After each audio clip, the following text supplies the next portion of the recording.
সালাতে দোয়া কবুল হয়। সালাতে দোয়া কবুলের 3 জায়গা। একটা হচ্ছে তাকবীরে তাহরিমার পরে আমরা সানা পড়ি না, আমরা তো একটা পড়ি।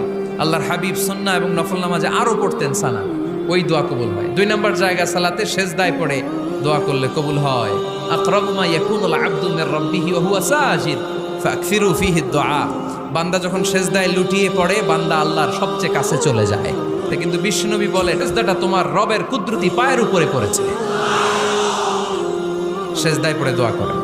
সালাম ফিরানোর আগে বিশ্বনবী দোয়া করতেন, লা ইউসাল্লিমান্না আহাদুকুম হাত্তা ইয়াতাআওয়াযা মিন আরবা'a। আল্লাহর হাবিব বললেন, 4 জিনিস থেকে পানাহ না আছে আমার কোন উম্মত যেন সালাম না ফিরায়। তারা যেন পড়ে, আল্লাহুম্মা ইন্নী আউযু বিকা মিন আযাবিল কবর, আউযু বিকা মিন আযাবি জাহান্নাম, আউযু বিকা মিন ফিতনাতিল মাহইয়া ওয়াল মামাত, আউযু বিকা মিন ফিতনাতিল মাসিহিদ দাজ্জাল। আল্লাহ কবরের আযাব থেকে বাঁচাও, আল্লাহ জাহান্নামের আগুন থেকে বাঁচাও, আল্লাহ জীবন